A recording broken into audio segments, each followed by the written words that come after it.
But Education Minister Dr. Yawase Duchum, we understand, is expected to appear before the House to answer questions pertaining to the controversial textbook which describes the history of Ghana in a certain light. The Education Minister is expected to appear before the House to answer questions regarding the controversial history of Ghana textbooks. Now, the said book and one other have caused public outrage following what the public described as denigrating the Ewe ethnic group and falsely denigrating Ghana's first president, Dr. Kwame Nkrumah.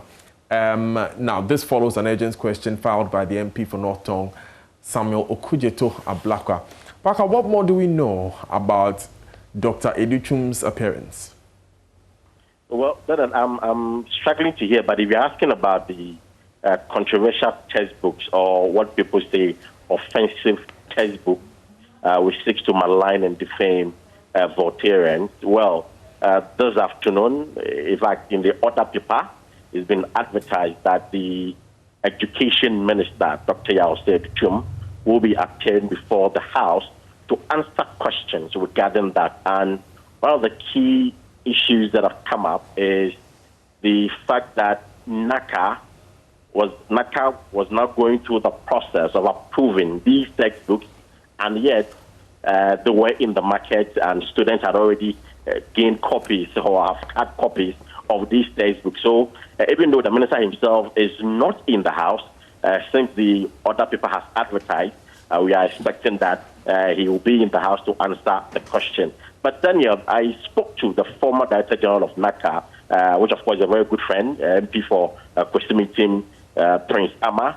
And then for him, he says there is a lacuna with regards to the activities and operations of NACA.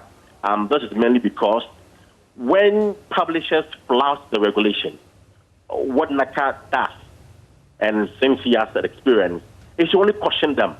They don't have the powers to reprimand or sanction these individuals, whether to ban the books in the market and apply some sanctions on these publishers.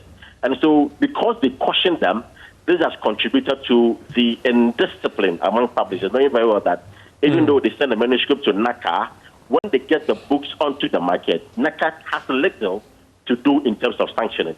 So he is asking Parliament to quickly initiate a legislation, a legal backing, so that NACA can now, with the powers that they have, sanction and reprimand any publisher who dares tread on that tangent, so that they bring some level of sanity into the publishing space. So that has been his point this morning. Right. Thanks, Parker, for those updates, especially from the former Director General of NACA, Dr. Prince Hamidou Ama.